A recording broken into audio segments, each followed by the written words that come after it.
I'd broken physically, I lost 50 pounds. I broke emotionally. I was suicidal. But then I broke spiritually. I went into a spiritual crisis with God.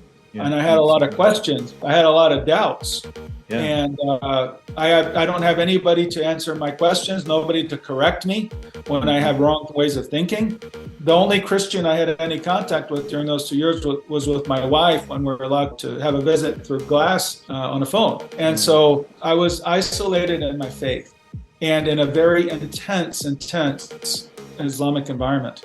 And I just went into crisis. Hi guys, welcome back to Raw Mission. In this podcast, we want to take you on a journey into places and communities around the world where the good news of Jesus is not known. We want to show you what God is up to, how his kingdom is expanding and growing, even in the most unlikely places. Many of you come from gospel-saturated countries, with churches and followers of Jesus in huge numbers, and the Bible easily available. But the places our guests have chosen to live and serve in are quite the opposite, and there's often great resistance, suffering and danger for them to face. I'm Matt, your host, and today I'll be talking with Andrew Brunson, a missionary, a pastor, and an author who, after more than 20 years disciple-making and planting churches in Turkey, was arrested and imprisoned by the government on charges of terrorism. For 2 years, he had to endure tremendous suffering before finally being released in 2018. His is an incredible story of brokenness, a long, dark night of the soul, gritty endurance, and grace-driven restoration. Well, today I have got Andrew Brunson with me. Hi, Andrew. How are you? Hi, Matt. So good to have you with us. You're stateside and I'm in the UK, but I'm hearing you loud and clear. Thanks for getting up early to have a chat with me today. Good to be with you. Andrew, there's quite a lot, I suppose, that we can find out about you online. You've written at least one book, I suppose. Have you written other things as well? I know you've got quite a strong YouTube presence. I don't use social media just because of the kind of work I do. Okay. But I've done interviews, and I do have a video series called Prepare to Stand. And it's basically some of the things I learned in prison. During my prison time, I was very isolated. I broke in prison, and I had to learn in my weakness how to strengthen myself so that I could remain faithful. And so some of the things I learned, I talk about there in that series called Prepare to Stand. And the goal there is to strengthen other people who are going to go through difficult times as well. The book is called God's Hostage, and that's really the story of the imprisonment and the breaking and the rebuilding, because God did rebuild me during that time. And that, I would say, that teaches more by example. It's just telling the story. Yeah. The videos, there are 7 or 8 videos, and those are shorter, 15 to 17 minutes, and kind of talking about what are the dangers or the risks when we are in difficult times, and especially persecution. I think persecution is going to rise. We're going to see a lot more of it in the world in the next 10, 20 years. I think it will rise significantly for various reasons. So when we're under pressure, what are the dangers that can knock us out, and what are the things we can do to counter that? And so the video series is more using stories or the experiences that I had, but intending to underline those risk areas and how we can prepare ourselves for them. Great. Well, we'll definitely put links to those in the show notes. But for now, let's go back and hear your story, because that's what this podcast is all about. So just as we even get into that, what's the backstory? How did you first feel called by the Lord into sort of cross-cultural mission, serving overseas? Yeah, so my parents were missionaries in Mexico. They took me there. I was 1 month old. So I grew up in Mexico. We were the only Americans in the city we lived. Wow. And I grew up going to Mexican schools. Many of your listeners will have heard of Hudson Taylor, one of the great mobilizers and a missionary to China. When he was an old man, a woman took her 2 sons to him and said, "I want you to lay hands on them and set them aside for missions." And he did that, and they both grew up to become missionaries in Korea. And one of them, named Stanley Soto, when he was an old man, it was right before he died, actually, my mother took me and my younger sister to him and said, "What Hudson Taylor did for you, I want you to do for my children."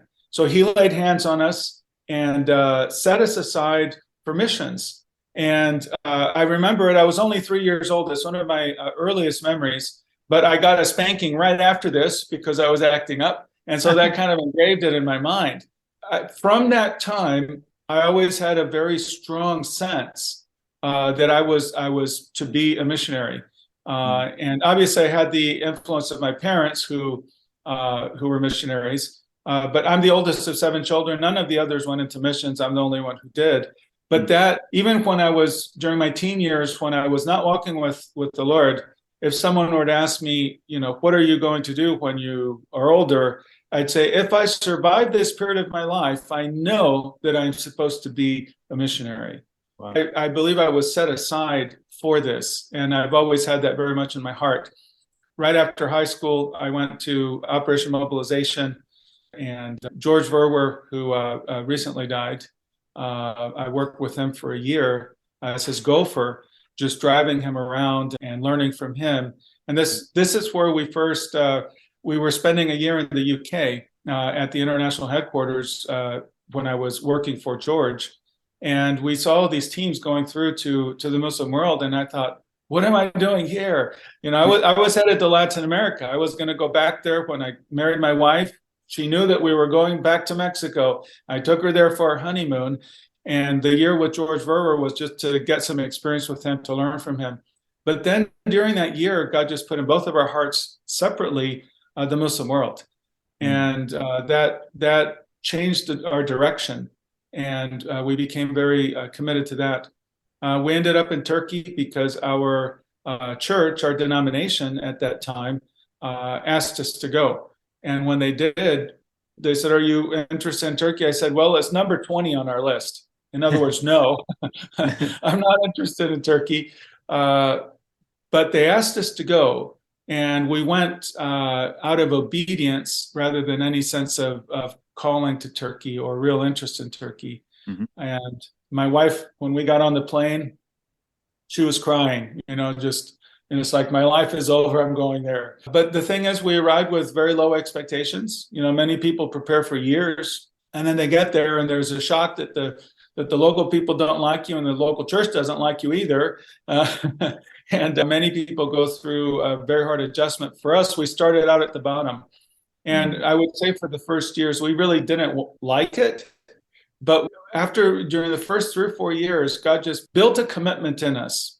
And I would say it wasn't this idealized vision of, the Turks or the Turkish culture or anything like that. But it was more, I see it as God taking some of the love he has for Turkey and putting it in our hearts. And it manifests in a commitment to see blessing come to them. And we just became very committed to being there. And I think that really helped us over the years. We really believe this is where God wants us. And that helps you to push through difficulties. There's a lot of attrition in Turkey, even though there's, relative to other countries in the area, there was a good degree of freedom. But just explain attrition for those who wouldn't understand that phrase. Okay, so an example would be when we started our language school, our language learning, I should say, there were 20 of us from different groups, just a number of different groups. There was a class that was offered and a number of us joined it. There were 20 of us. After 5 years, there were, I think, 5 of us left. And by the 8-9 year mark, my wife and I were the only ones left. And so there's just many people get knocked out, and for various reasons. And what I saw is, for us, because we had such a conviction, this is where God wants us. It's not an emotional tie. It was more of a conviction. Then that helped us to push through difficulties. If you don't have that, then you're more likely to get knocked out. And you can go through the same difficulties. They can knock you out, or you can press through them and push through them because of the conviction that I'm supposed to be here. And I can give you an example of how that worked out. When we were doing our first church plant, we had death threats. And we had, people, I was receiving text messages, if you don't leave by Wednesday, if you don't leave the country by Wednesday, we're going to kill you, or we'll do this to your children, or whatever. Yeah. And this was the first time that we'd had this, and they were credible. We knew who some of the people were. They were people with guns and were threatening us. And I thought, well, it would just be too easy if all they need to do is threaten all the workers and we'll leave. That would be a very easy way to knock out many of the workers. And so we thought through this, and this is the conclusion we came to. We said, God, if you want us to leave, then show us. And if you tell us to leave, I'll be on the next plane out of here. Yeah. But if you don't show us that we're supposed to leave, then we will assume that we're supposed to stay here. That will be our default position, that we stay here until you tell us to go somewhere else. And we then assume that you will protect us. Yeah. Unless you don't protect us, because he may not. And if you don't protect us, it will be because this will bring you greater glory, serve your purposes in some greater way. Right.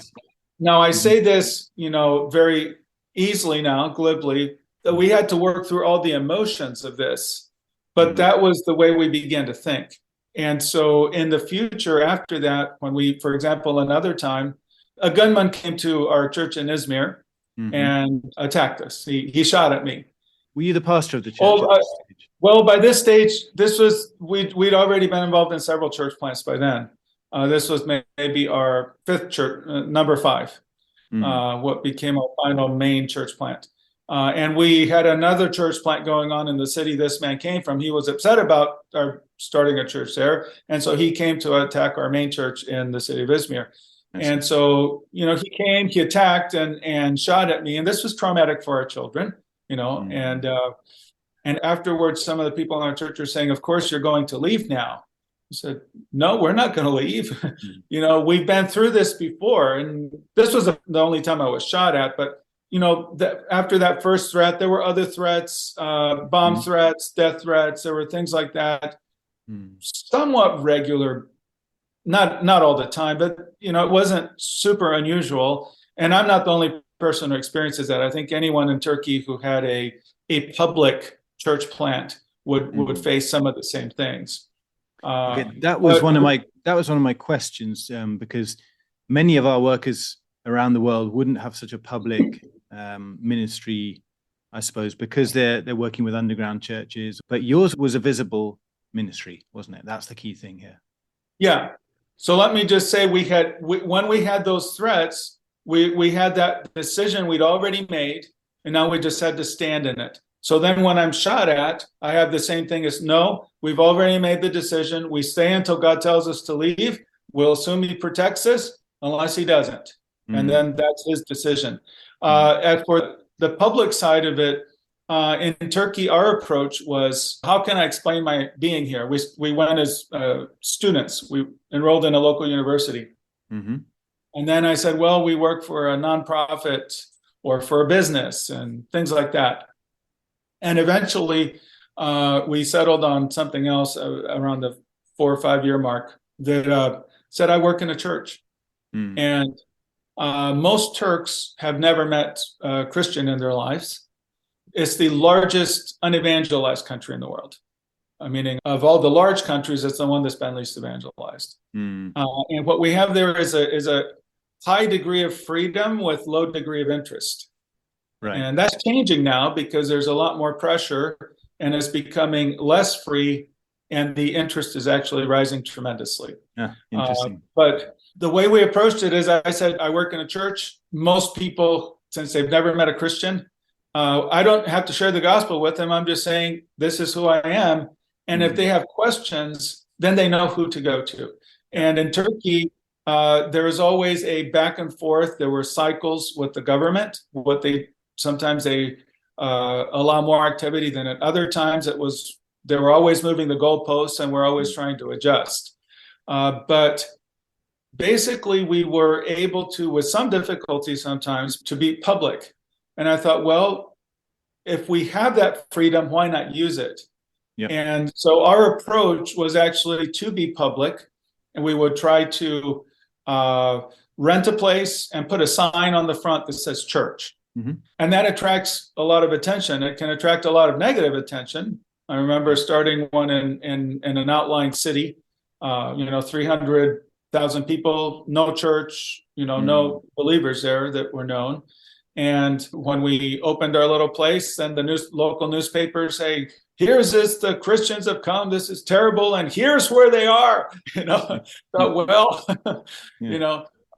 Now people know where they can find a Christian if they have questions. The internet was less developed at that time. Now people can go online more easily. But what we found is that I thought of it as we're wanting to, in a sense, shake the tree and the ripe fruit falls off. Or another way of thinking, you cast a net.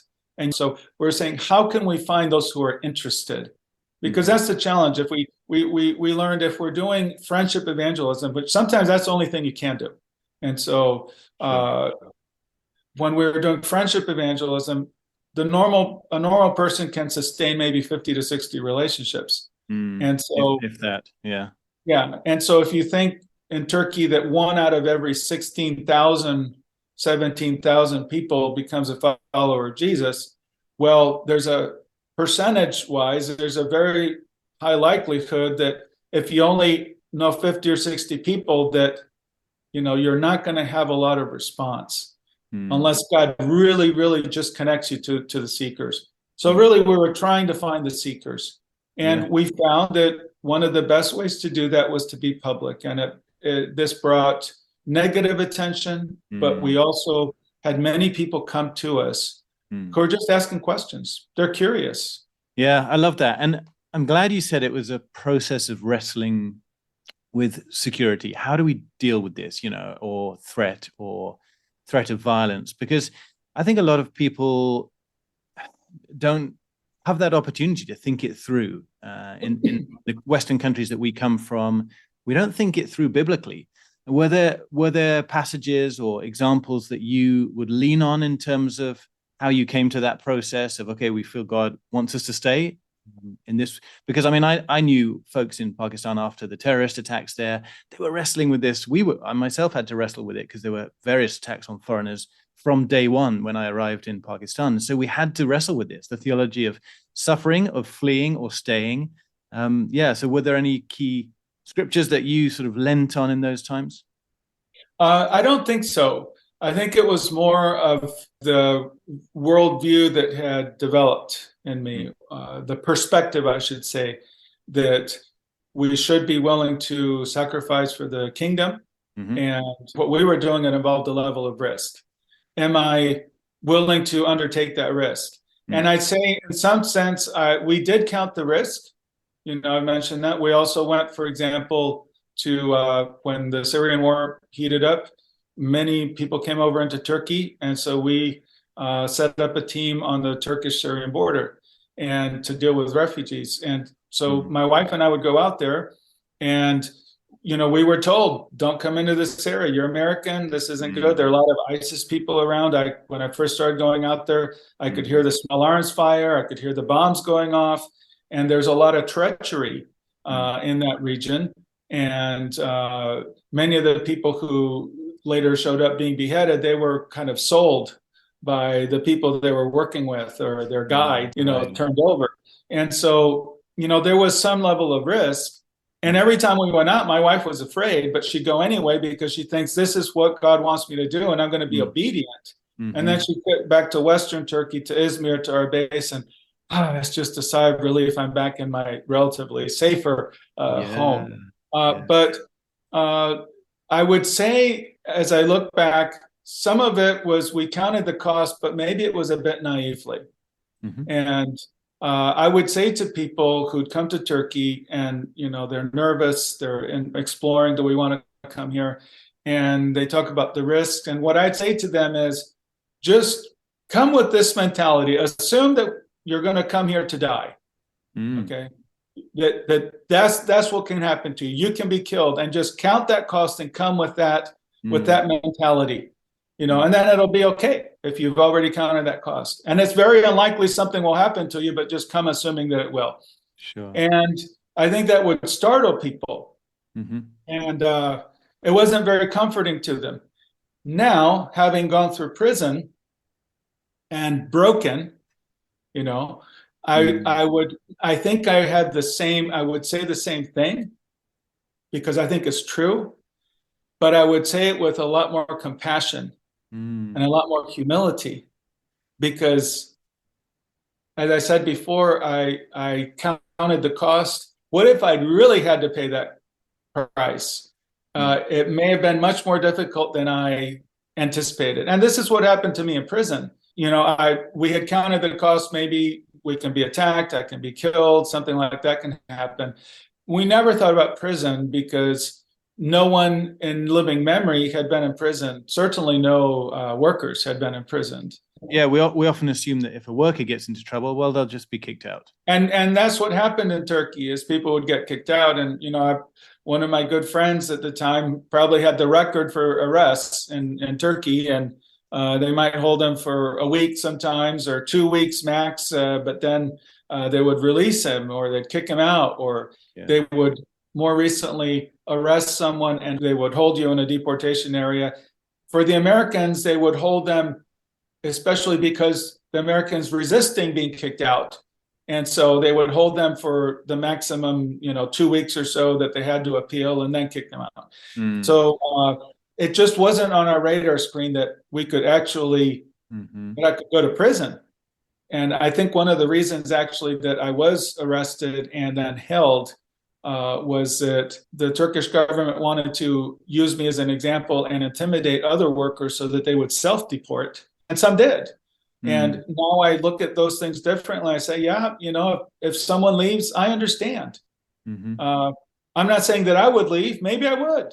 Sure. But I now understand because I paid a high price and I broke, and I am just more humble about, we're human, we break, and God allows it. Yes. And what I learned during that time of intense attacks on foreigners in Pakistan was actually what I was digging at earlier, actually, is it is biblical sometimes to flee to the next city. Jesus says that to his disciples. When they persecute you in one, flee to the next. It doesn't mean always, but there is that option, I think. And, we do see Paul let down in the basket over the wall, don't we? And he escapes. I was very frustrated about that. I said, God, I didn't get a chance to flee. Where's my basket? I remember very few sermons, including my own. But I remember one years ago in Turkey where saying, some are called to stay and some God tells them to flee. And there's not a right or a wrong. There's what does God have for you? The problem is for us that because of our humanity, we can make choices that are really driven by our own fears and desires rather than really submitting it to God. If God tells you to stay, you need to stay. Yeah. But if he releases you to go, then yes, flee. Yeah, that's right. And we talk about this also in terms of calling. If you are convinced before God that you are to go, then you'll face any danger when you get there. If you're wavering, that might not be the best time to go. You need to probably seek the Lord some more about, are we ready for this? So it's similar. That's interesting. The stay or go, or the go in the first place. You've got to come to that sense of peace with God yourself, don't you? And I mean, they're not just the general sense that a number of times I had to make the decision to stay when there were threats. Yeah. I mean, even in the moment, when you see a new threat coming, because maybe God was telling me to stay for 20 years and then I get to year 21. And it's like, okay, now it's time to go. So the idea is also to cultivate and to be listening. The danger is, am I listening to myself? Yeah. And so that just requires some level of honesty with the Lord. And even if you make the wrong decision and flee, I feel like, God is very understanding of our weakness. Right. Yeah. Look at Jonah. Yeah. Yeah. So Andrew, give us the story. Can I mention something else? Yeah, of course. I mentioned my wife, how she would go out even though she was afraid. And so just you said if people are wavering, I think sometimes for those who are wavering, I also say jump in. Yes. And there is a courage that comes in the moment sometimes. People talk about courage. There are people who show physical courage. That is often kind of done on the spur of the moment. I think that it's instinctive. But then there's a different kind of courage that people show where you make a decision even when you're afraid. Yes. And and you go on because you're wanting to be faithful, you're wanting to be obedient. Yeah. And you can still have a lot of fear. When Jesus said, "Do not fear," I don't think he's talking about the emotion of fear, because I've had a lot of fear. I'm a world-class expert on fear. I've been afraid more than most people. I think I don't think you can avoid a feeling of fear when there's a threat. There's going to be that adrenaline rush. Yeah. Going to be the fast beating heart when there's a threat. Mm-hmm. And I think what Jesus means is not so much don't have the emotion of fear, which we cannot avoid, but it's do not make decisions according to that fear. And that is something that we can come to control. Or even if I'm afraid, with my fast beating heart and the adrenaline rush, I can still say, I'm going to stand. That's super helpful. Thank you. Yeah. So tell us how it all went down. I mean, I'm sure you're fast forwarding through so many things, but give us the sort of story of how the arrest went down. So my wife and I were called into the local police station. We had already been in Turkey for 23 years, and we had been in public ministry for a number of years. So the police knew very well who we were. They had files on us, as they do on most workers. And we thought we were going in to pick up our permanent residence visas because we had applied, we qualified, and we thought, hey, this is the end of the process, and now we will have our permits to live here for the rest of our lives. And we got there and they surprised us. They said, there's an order to deport you. They don't have to arrest you. They can just tell you you're going to be deported. You have 15 days. And by that time you have to be out of the country, wrap things up. But they said, we're going to arrest you and hold you. And that was a little unusual. So they arrested us and put us in a detention center. Usually if they're going to deport an American, it takes 1 day. But they just didn't deport us, and it extended. They held us for a couple of weeks together, and then they released my wife suddenly, and then my adventure in the Turkish prison system began, which would go on for another 2 years. So the initial thing is, we're going to deport you for human trafficking, for things like that, just made up some reason. There was a friend of mine who had a similar profile. He was a church leader who'd been working with refugees. Many of the refugees in Turkey are Kurdish. Yes. And so there are issues there. But he had just been banned from the country. Right after I was arrested, another brother who was also involved in a local church and working with refugees, he was also deported. And so we were headed in the same direction. But somebody higher up made the decision very early on to keep us. Why they did that is, I think there's a God story and there's a human story. And the visible human story is that I think initially it was to, as I already mentioned, to intimidate other workers so they would self-deport, and also to intimidate the local believers. If we can do this to an American, we can do it to anybody. And this was a couple of months after an attempted coup in Turkey. And the president there was solidifying his power in all areas. And it was now time to begin to pressure the missionaries to get out. What year is this? This was October of 2016. There had been a coup attempt in July. But it wasn't initially like the U.S. government thought that I was arrested in just a sweep of pulling in a bunch of people and somebody made a mistake somewhere and just held on to me and it'll all be worked out. Right. But within 2 months, it was very clear that the person making all the decisions related to my case was actually the president of Turkey. So it was very high up. By that time, I think 17 senators had sent a letter to him, asking for my release. And the answer to that letter, like a couple of days after that letter was sent, and he saw it, I know that he did because it was the people who took it to him. The answer was to put me into a high security prison. And so the decision was made at the very top. And I think that, on the human side, you say, well, the reasons that they gave for keeping me kept changing. Eventually, it was spying and terrorism involved two different groups, the PKK, which is Kurdish, and the Fethullah Gulen movement, which is an Islamist movement that they accuse of being behind the attempted coup, whether they're true or not, and also of helping to organize the coup attempt. I was one of the organizers and all kinds of stuff. Wow. And so, but it turned into using me to try to gain concessions, to leverage me to gain concessions from the US, all kinds of crazy things. And so it became a political issue over time. But when they put me on trial, all of the evidence I gave was my ministry, and they accused me of maybe the prosecutor made a mistake because I think it embarrassed the Turkish government. But the indictment was all about my Christianization.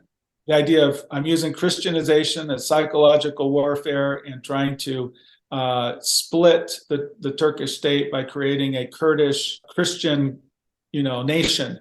And so this clearly was not true. And it took it into the area of religious persecution. Yeah. Eventually, the UN working group on arbitrary detention looked at my case, and they determined that this was driven by religious persecution, which I think is very unusual for the UN to say something like that. But then there's a God story behind it too. And the God story is, I think he was very involved in my imprisonment. He intended to use that in a number of ways. One of the things that happened is that there was a worldwide prayer movement. And I think what God was doing, in 2009, God had spoken to me, and this doesn't happen very often, but it was very clear out of the blue, speaking to me about to prepare for harvest in Turkey. And to be honest, I didn't expect a harvest in Turkey in my lifetime, because as I look at the history of missions, usually you have decades of faithful sowing with very little visible fruit. Yeah. Then there comes a breakthrough and a mass movement just comes in. And I see that pattern in Latin America and Africa and Asia. And I thought, how can we expect a harvest in Turkey, or really in the Muslim world, when we've had so little investment in it? And so I thought, I'm working here doing preparatory work that maybe my children or my grandchildren will see, those generations will see the move of God. And so actually, when God spoke to me, it startled me. And then I said, no, this isn't right. And then he said it again. And afterward, he also gave me a very unusual dream. I dream every night, but they're not from God. Yeah. But this was like a dream from God, where he showed me what some of this would look like. And what he was basically saying is, yes, there is ways that he's worked in the past, but that there's going to be an acceleration of this, and that we will see, I believe that in my lifetime, we will see a very powerful move, at least in Turkey, but I think there will be a much wider move of God. Yeah, and so when they said they're going to deport me, you can't deport me. I have an assignment from God. I'm supposed to prepare for harvest. Yeah. And then I thought, that I do something to disqualify myself. Right. That I fail in some way, and now God is moving me on because, I disqualified myself. And then as I'm sitting in prison, very broken, this prayer movement starts, and it spread all over the world. I mean, there were, for example, millions and millions of Chinese praying for me.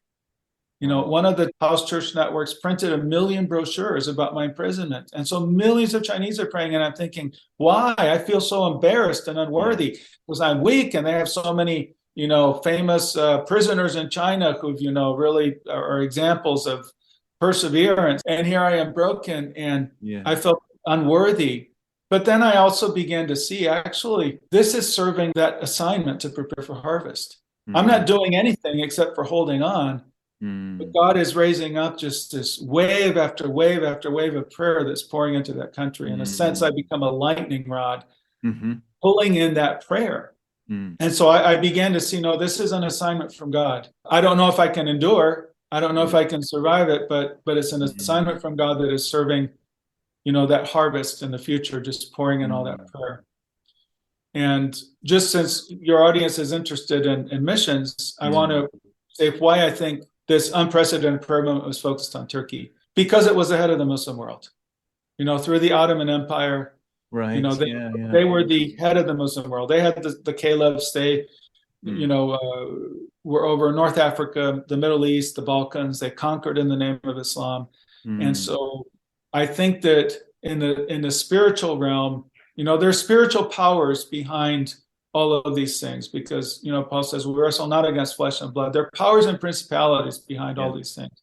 And I think what God was intending to do is in some way restrict or weaken the spiritual powers that keep people in bondage, and that this will then have an effect on the entire area that Turkey ruled in the name of Islam. So I'm not saying that things will become easy, but I think there will be a change in the spiritual atmosphere that will lead to a greater freedom, people being released into freedom.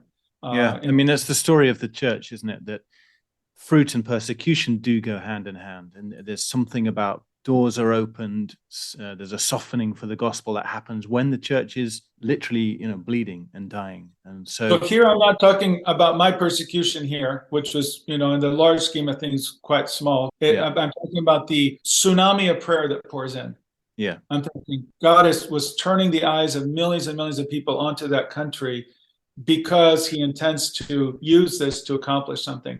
And actually, after my imprisonment, a number of friends in Turkey tell me there's just a huge increase in the number of people coming in. And I think they give two reasons for it. One is all of the prayer that poured in, and the other is the rising oppression, which is all being done in the name of Islam.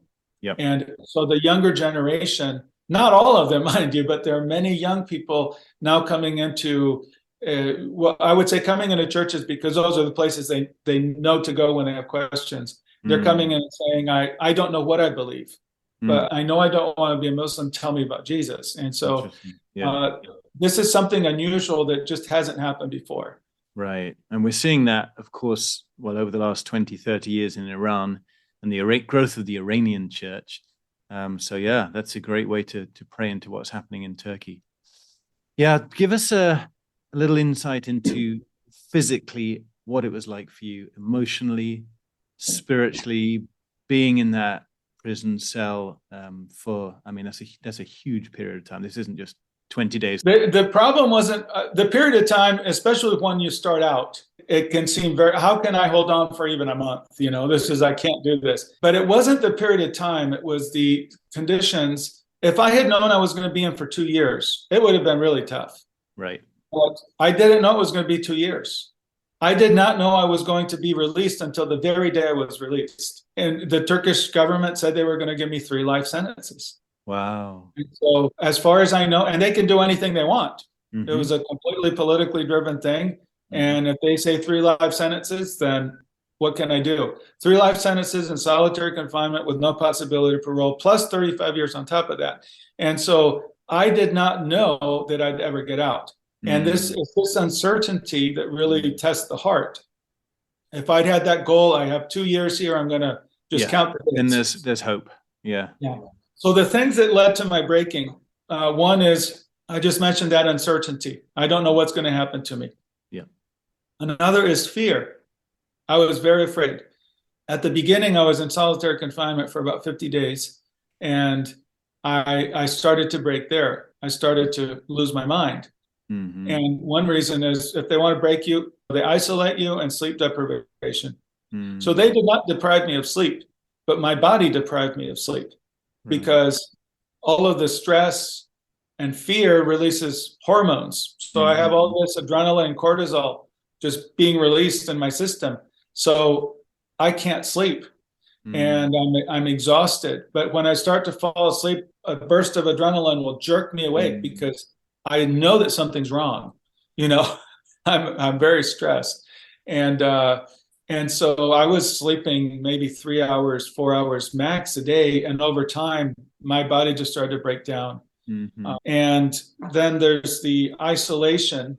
So during solitary confinement, I'm isolated, but then they moved me to a high security prison. And now I go from being alone in a cell to being in a cell built for 8 people, but there are over 20 of us there. Hi folks, we have a new way that you could help us out at Raw Mission. Besides writing us a review or giving us a 5-star rating, if these stories that we're sharing are impacting you and encouraging you in your faith and ministry, could you send us a 10 to 20 second audio message? Just tell us your first name, what you like about the show and how God is speaking to you through it, and where in the world you're listening from.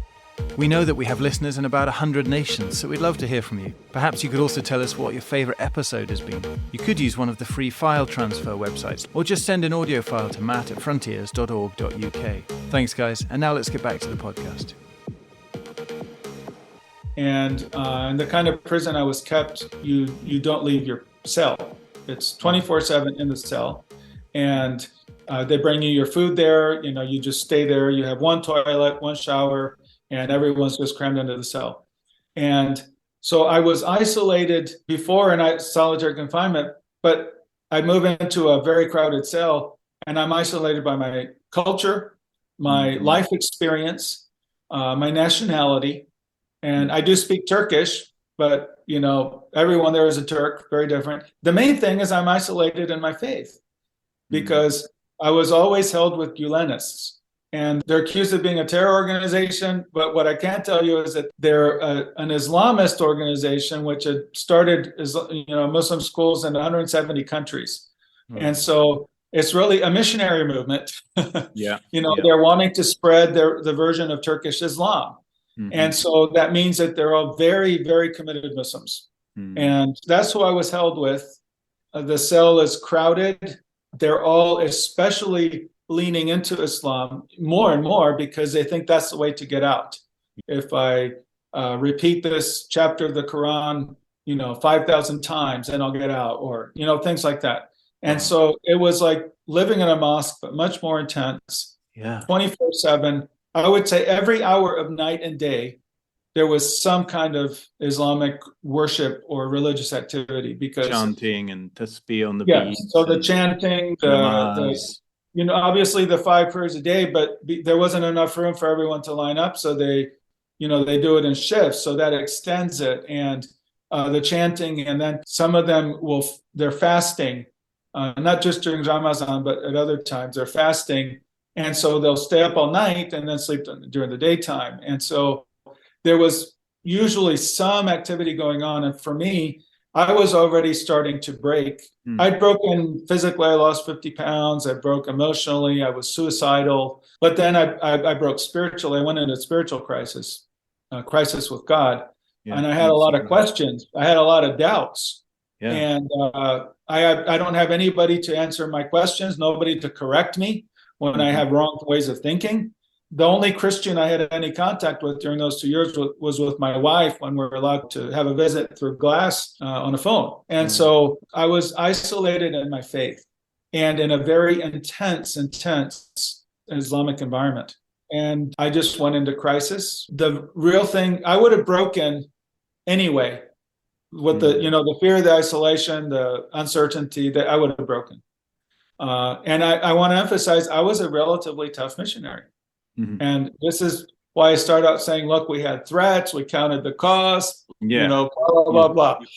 Public ministry, and if you care about personal popularity, you don't start churches in a Muslim country.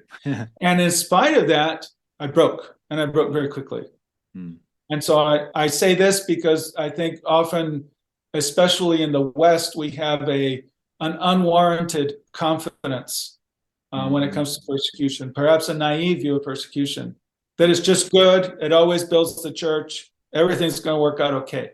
And I had that to some degree because of all the biographies I'd read and my spiritual heroes. They go into difficulties and you don't see the internal struggle very often. And so this is what surprised me and really disappointed me. How can I break so quickly?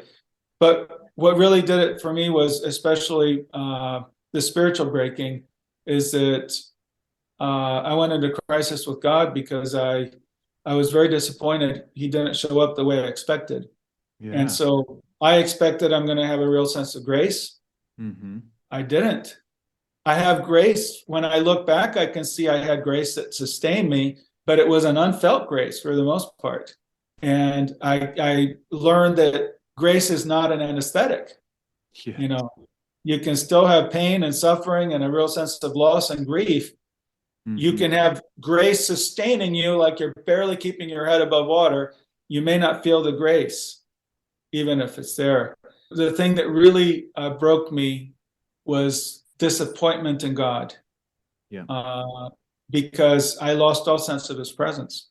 Yeah. And I know for some people this wouldn't be a major thing because they don't expect presence, but I had run after presence for years, and I'd had encounters with God, and I'd heard his voice before, and it's like that was completely cut off, and every way in which I'd experienced his love in the past was cut off from me, and I'm stripped. And I'm you got no one feeding you, with the word. I guess you got people depend on worship times that lift their souls. People depend on walking out in creation and just seeing the beauty of God there. They depend on community, don't we, for connecting with other believers. And you've lost all of those things. There are so many means. All of that, and the internal, I could say, interaction with God. Yeah, that personal. All of the things you just mentioned, plus my personal walk with God, where I'm saying, wait, I've run after you for years. I've been teaching on the Father heart of God, the kind, gentle Father. Where is the kind, gentle Father? Because this is really, really harsh. And I can understand that this is persecution. I don't like it. I don't know if I can endure under, the conditions. But if I have a sense of your presence, that makes a huge difference. And so I was saying, how can you abandon me when I'm suffering for you? And now, obviously, everyone will say God didn't abandon you. Well, objectively, I can say God didn't abandon me, but it really did feel that way. Yeah. And I think God can remove a sense of his presence to see what we'll do. And so it was removed from me. Going from, so my background, I'm ordained in the Evangelical Presbyterian Church. So it's solidly evangelical. I also am very comfortable in the charismatic movement. So just my relationship with God, a lot of intimacy, focus on hearing from him, sensing him, it's all gone. This drove me, and this is one of the big dangers, is when we go into difficult times. It doesn't have to be persecution. It can be a number of other things that people face in life, because physical ailments or depression or a child or losing someone very close to you or divorce, or people go into the dark seasons, or they hit the wall in life, don't they? That's sometimes called the wall in the spiritual journey. And the danger there is that I become offended at God. And many people, Jesus said, the love of many will grow cold. And if you look at the context, it's dealing with disappointment in God, the level of evil that he will allow, the judgments that he will bring, and persecution, the intensity of it that we can experience. And so I'm thinking, wait, God, how could you let this happen to me? I'm your son, I've been serving you. But I understood intellectually that it's persecution. I don't like it, but I understand it intellectually. What I could not understand is, God, how could you leave me in the midst of it? And so objectively, he didn't abandon me, but he really did cut me off so that I felt that way. And the result of this was I began to question his existence. And this shocked me, because the first time I said, God, I don't know if you really exist, I began to cry, because I'm like, here I've already been, I'm into my 24th year of ministry in Turkey. I've baptized a bunch of people. I've been teaching and preaching, started churches, and now I'm saying, do you even exist? And so I'm saying this is the danger of disappointment in God, that if we allow that to take root, that's where it can take us. And I had to establish a discipline of to try to rescue myself because I'm on my own, of repeating certain truths multiple times a day. And the first truth was, God, I believe you exist and you're involved in my life. This is what I'm reduced to. Saying, I'm going to insist that you exist and that you're actually involved in my life. And it's more complicated than that. There are many other things in it, but that is something I had to do. And eventually I still have doubts of questions. Does God really exist? I think you do. I should believe it. But then it turns into accusation. I don't know that you really love me. I know that you love the world, because God so loved the world. By the way, I forgot almost every verse I'd ever memorized, just under the stress. Prolonged stress actually shrinks the brain. And my wife and I both experienced memory issues over the 2 years. So she says that she looked at my handwriting, the letters I'd write, that my spelling got worse and worse over those 2 years. So it's just the stress. I forgot all of the verses I knew. Now, what I'd say to those who were listening is what remained was I had truth. I just couldn't hook it to any verse. So all of that teaching over the years, the verses, the reading of the Bible, it shapes me. It grounds truth, builds truth in me. I just didn't remember any verses that supported it, but the foundation was still there. So we need to build that. But I did forget all the verses. I could remember John 3:16, for God so loved the world. Yes, but do you love me personally? I don't see your faithfulness. You know, I don't know that you're completely true. I thought you'd maybe deceive me. Yep. And I don't know about your goodness. And so I'm really questioning his character. And this took me to very dark places. I was suicidal. I was in spiritual crisis. And that was during my first year. My second year was a year of rebuilding. And it was still very, very difficult, but God rebuilt my heart during that second year. Andrew, just before you get into the second year, then, I want to just affirm that, you know this full well, but for our listeners, you're not the first person that's had those questions. You're not the first person that's yelled out in frustration at God saying, where are you? My God, why have you forsaken me? Yeah. I mean, and all the prophets through the scriptures, many of them have had those cries, Elijah and Jeremiah, deep periods of depression and frustration and disappointment. And, the Babylonian exile probably as a whole community sense of trauma. What happened? Where is God? What is this? This is not the story we believed. So I just want to affirm that that's a powerful, and I'm sure you've connected with the Psalms and the lament scriptures in so many ways since then. But yeah, go on. Yeah. One of the things that I came to see is that we're tested in different ways, but the area of the heart that is tested is the same. And I saw this with my son. He was in the U.S. Army, and he was trying to get into a very elite unit. And this was his dream. And he was in their selection process and was doing very well. He was near the top of the group. And then he had an injury and it knocked him out. So about a year after this, he's opening up his heart finally. And he's, God, I feel like he's abandoned me. I just asked for his presence. There's no presence. Yeah. He's totally silenced. I thought he had a plan for my life. I thought he was involved, blah, blah, blah, blah, blah. And I say, Blaze, you have the same questions that I did in prison. Yeah. Now, for him, it's a broken dream. Yeah. For me, it's not knowing if I'll ever get out of a Turkish prison. Yeah. A broken body and a broken mind. Yeah. Yeah.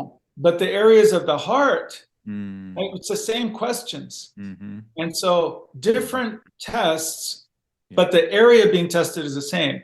Yeah. And what I said to him, and obviously I don't have time to go into, I talk about this, for example, on the video series, people can see that, or where I go into more detail on the breaking, how I came out of that. But one of the things is I came to see God has questions for me. I have all these questions for him. I'm questioning him.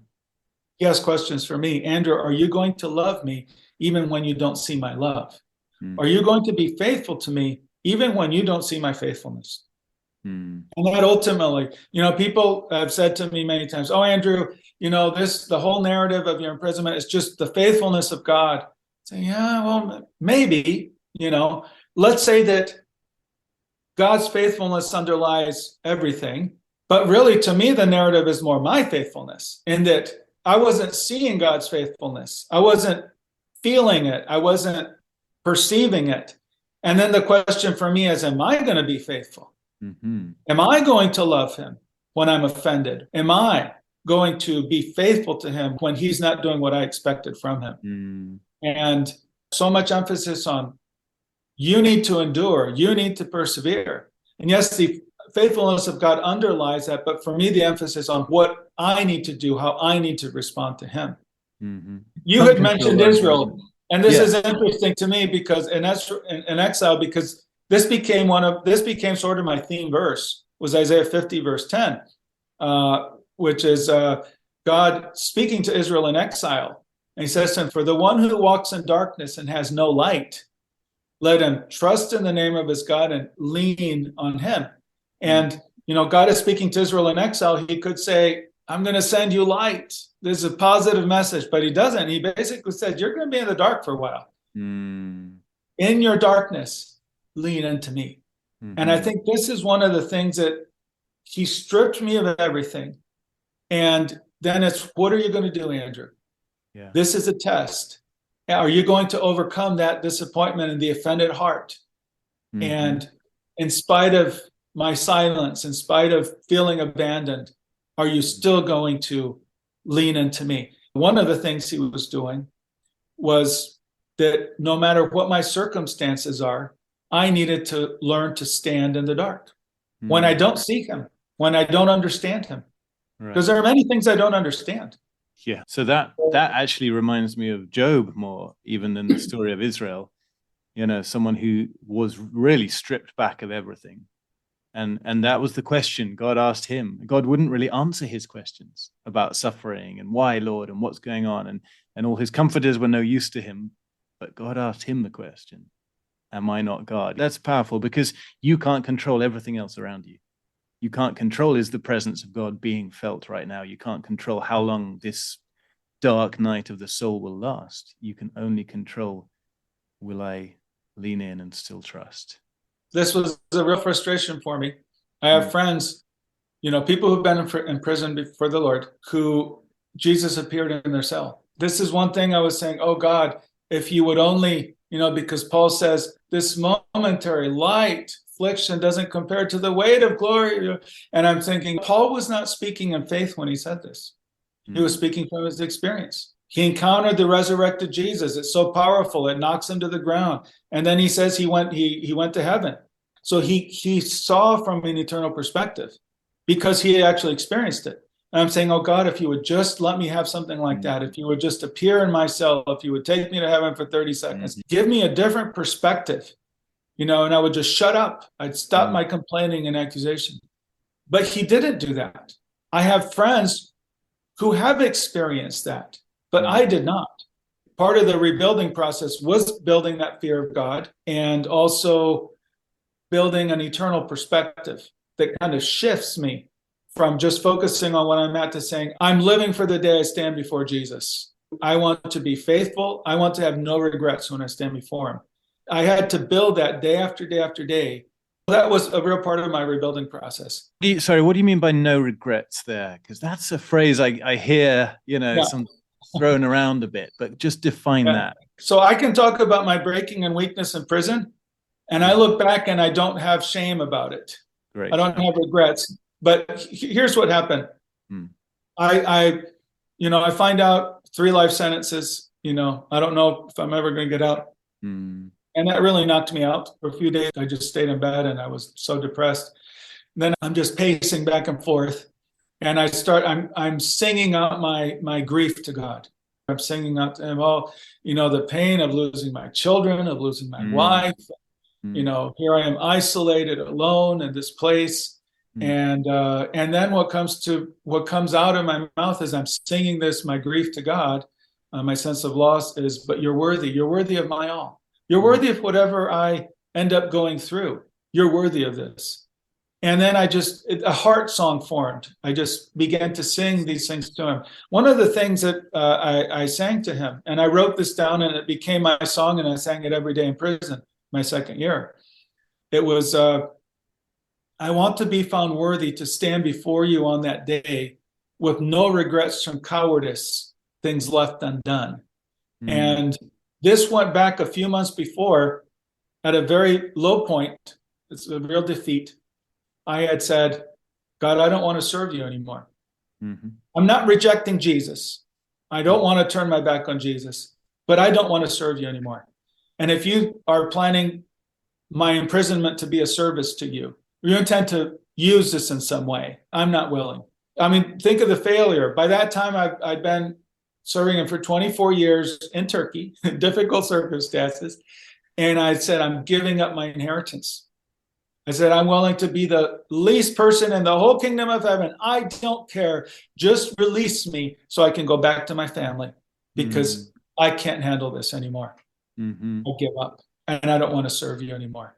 And here I am now in worse conditions. I'm in a maximum security prison. I've been told that President Trump has already asked for my release several times and been rejected. So humanly speaking, it can't go any higher than the president's talking about me. And basically, my hope is very low. And I have these 3 life sentences hanging over me. And now I'm saying, I want to be found worthy to stand before you on that day with no regrets and cowardice, things left undone. Because I just had this picture of standing before Jesus at the end of my life and him saying to me, Andrew, there were assignments I had for you that you didn't do because you were a coward. And I had an inheritance for you to win in this life, and you didn't because you ran away. And I thought, I don't want to stand before Jesus in that way and have those regrets. And I started to hear this huge turnaround from months before saying, I don't want to serve you. Now I say, I don't want to leave a single assignment undone. Whatever the assignments are, even if it includes being in prison, I want to complete every one of them because I want to live for eternity, not for this world. And so I started to sing that every day, day after day. And then my battle begins. I know what victory will look like in this circumstance. And sometimes in our circumstances, I think the question we need to ask is, what if this is my new normal? What if this is the rest of my life and it's not just a transitory, test, and then I'm just holding on until I come out into the light? What if these are the circumstances I have to live in for the rest of my life? Which hopefully they won't be, but what if they are? What would victory look like in this? Am I going to live without hope, without confidence, without intimacy with God in these circumstances? Just hoping, just waiting till I get out to start those up again? What would victory look like now? And I knew what it would look like in prison for me. There were a number of things that would look like victory, but the main one was surrender. Am I willing to serve the purposes of God? And by that time I had a Bible. I'd read in Philippians. Paul talks about how everyone is seeking their own interests and not the interests of Jesus Christ. And I thought, this is me. My interest is to be with my family, to be with my children again. What if the interests of Jesus are best served by my remaining in prison? Am I willing to do that? And so that became my battle day after day. I get up with that fear and despair, and I start to fight to get to that point where I say, I cannot embrace prison, but I can embrace serving your purposes. And if you want me to be here, I'm willing to be here, but then give me the strength so that I can endure, because I can't make it on my own. And how old were your kids at this point, Andrew? So I had 2 in university and 1 in high school. Yeah. Okay. So this becomes a daily battle. And it's not that I'm emotionally, I'm a wreck. I'm in turmoil. But I'm aiming for that surrender, for that submission, and to say, I'm going to serve your purposes. And over time, that builds something in me where I really did become more. It's not that I stopped caring. No, I was still every day was difficult. I desperately want to be with my family again. But it focused me, and it began to build an eternal perspective in me. Wow. What was the outcome then eventually? I mean, when the sort of 2 years drew to a close, you hadn't had hope for a while. You'd built back some resilience, and some of your faith was coming back. At the 9-month mark, I could have been released, because that's when President Trump met with President Erdogan of Turkey. They had a summit. He asked for my release 3 times. They actually made an agreement to release me. And then the Turks, they called Noreen. They said, get your bags ready, pack them, pack for Andrew. 2 days later, they call and say the Turks backed out. Then they kept me for another 17 months. And so I could have been released at that point. The very interesting thing, I'll just throw in it aside and not go into details, but I had a dream where it said, a certain number of days later, this will happen. And it happened on the very day that I had in my dream, so the agreement to release me. And then it fell apart, and that took me into a greater confusion.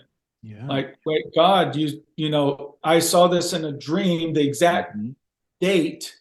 On that date, 2 months later, 2 governments make an agreement to release me, and then they back out. What happened? And so that threw me into confusion.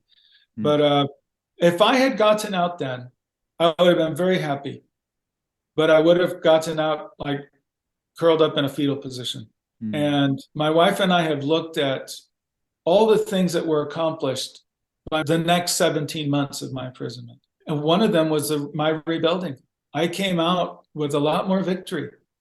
You know, it was after that that God began to rebuild my heart, and I came out with a deeper intimacy. I came out stronger than I was when I went in. But first came the breaking, and also the prayer movement really continued to build in the months after. So I suppose it might have been tempting to think, well, America came through for me if you'd been released at that point. Or was that the same temptation later on when you were released in 2 years' time? Well, I think God did use Trump because he took unprecedented steps. A president has never been so involved in release of a hostage. They just don't work at that level. They appoint someone to deal with it. But he was very engaged. He was numerous phone calls. U.S. policy actually was put on hold, a number of things with Turkey, until my thing was resolved. Eventually, this is very interesting, because Trump at some point began to take this personally, and he ended up imposing sanctions on Turkey. The Economist said Andrew Brunson may be the most expensive prisoner in the world.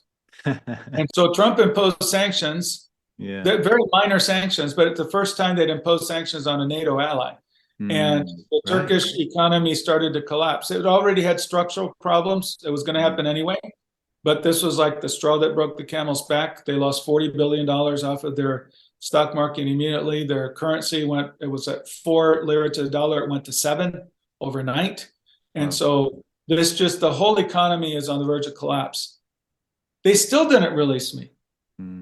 They held on to me for another 2 months after that, with everything in crisis. And so God did use the prayers of his people. There was not only the U.S. government engaging, although that was the one that was most effective in the long run. There are many governments who were involved, including a number of people in the EU Parliament. And so it's amazing that this happened I'm not a famous person, not an important person. It's just God was organizing this. And so God did use that political pressure to accomplish things. But I'll say they put me on trial over a 6-month period. On the last trial date that I had, they declared me guilty of terror crimes, sentenced me, and then reduced my sentence, released me while I appealed the sentence, and told me I could leave the country.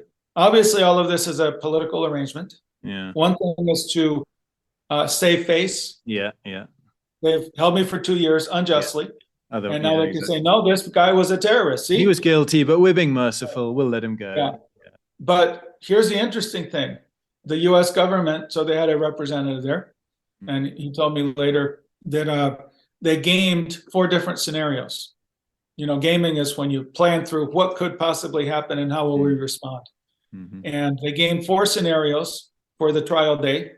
How will we respond in our press releases and the statements we make? Not one of those 4 involved my release that day. And so they were not expecting it. So yes, God did use the American government, but in the end, I think he's the one who arranged my release, because they sure weren't expecting it. And so actually they were scrambling to get an Air Force jet plane over there to get us out as quickly as possible. Wow. Fascinating. Wow, Andrew, I mean, we could talk a lot longer, but I feel I should probably... Can I mention one thing? Yeah, I was going to say, please, give us some final thoughts, some final anecdotes. It's nothing deeper. I just want, playing off of something you'd said before, is that when I was in prison, I thought I was the weakest person in the world. And then I got out, and I've learned that there are many who've been imprisoned for their faith who've had the same experience I have. And so because of the biographies we read, we think that, our spiritual heroes, they don't have this internal struggle. Some people don't as much, okay? Some people are just super strong or resilient, or I don't know. But many of them do have these struggles. And even some of the biographies, I know of at least 2 guys, I read their biographies in prison. And when I got out, I found out that they had a much more difficult time internally than they put into the biographies. Okay, that's and interesting. So the reality is that many people do struggle when they're being persecuted, or when we go through just the darkness of life. And it's a Yeah. wonder any of us makes it through. I think. Yes. Yeah. But I want to end on a positive note. One thing that really helped me is when I was in prison, I had a hard time with the idea of trust Mm-hmm. because people would send me messages, just trust God. And what they really meant is God's going to get you out of prison. And there is no verse in the Bible that says God's going to get Andrew out of prison. Mm-mm. It's just not there. I think especially when it comes to persecution, God often suspends his promises, at least temporarily, because of what he's doing through persecution. So I had a hard time getting my heart and my mind around the idea of trust. And this is what I ended up with, how I put it into practice, because God really wants us to trust him. It was to say, Jesus, I believe that you're a good leader, and I'm going to trust your leadership in my life. I don't know what you're going to take me through. Mm-hmm. I don't know what hardships I'm going to have to experience, but I trust your leadership of my life. Mm-hmm. And so I'm going to lean into your leadership, even if I don't understand, if it's completely dark. And my favorite verse in prison became 2 Timothy 4:18. So Paul was in final imprisonment. It's not like Philippians where he's joy, joy, joy. Mm-hmm. Now he's, this is the end. He's in a miserable dungeon and he expects to be executed. These are some of the last words he wrote. The Lord will rescue me from every evil deed and bring me safely into his heavenly kingdom. Mm-hmm. So we have to redefine what rescue and safety mean. Yes. He's in a dungeon. He's going to have his head cut off. Yes. But he's saying confidently, he's going to rescue him and bring me safely into his kingdom. And I think this is what he meant. That I talked about my breaking. As I look back in my weakness and brokenness, I also see that he was shepherding my heart. Mm-hmm. And he brought me through. I don't mean that he brought me through and released me from prison, because if he hadn't released me from prison, that's a different matter. The point is he held my heart and he shepherded my heart in ways that I was not aware of. And so I think this is what I lean into his leadership. I had a serious neck surgery last year. Before I go in, the doctor's saying, you can end up paralyzed, you can lose your voice. These are some of the risks. Are you ready? No, I'm not. No. Well, it's unlikely that I'll lose my voice or be paralyzed, but there's a risk. But I don't know what the outcome will be. There's no guarantee. Yeah. So what do I do before I go into that? Say, I'm leaning into your leadership. Whatever happens, whatever difficulties may result, I'm trusting you to shepherd my heart. Yeah. And so this is what I want to encourage your listeners with, is that whatever difficulty they're going through, lean into the leadership of Jesus. He is committed to shepherding your heart and taking you through to his kingdom, which is what really, really matters in the end. Right. So I want to encourage people with that. Now, I think we're going into a time of increased pressure in the world in many, many ways. I think the pressures are going to rise. And so it's especially important to prepare our hearts ahead of time. Thank you. That it may not be persecution, it may be other things, but to prepare our hearts. Yeah. And that reminds me very much of the three guys in the fire, Shadrach, Meshach, and Abednego, because that was the trust they were declaring. God will rescue us from this fire, but if he doesn't, we will not bow down to your idol. And that was it. There is no guarantee that he will deliver them out of this scenario, but he does guarantee to, like you say, shepherd, lead, guide, and take us through to be with him forever. So yeah, that's powerful. Really good. Thank you so much, Andrew, for being with us today and sharing the story.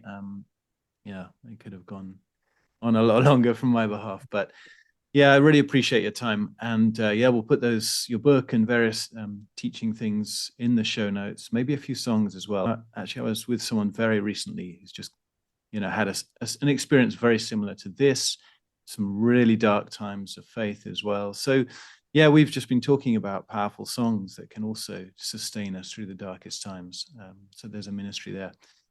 Yeah, thank you for sharing with us, and God bless you, your family, as you look forward to the next season, whatever God has for you. Okay, blessings to you. All right, bye-bye. Thanks so much for joining us today, guys, to all of you listeners around the world, and also a big thanks to the team here involved in the podcast production. especially Jay for the fantastic job he does in editing, mixing, graphic design and social media content. For more, check us out on our website frontiers.org.uk and on all social media platforms @FrontiersUK. Have a great week and hope to see you next time.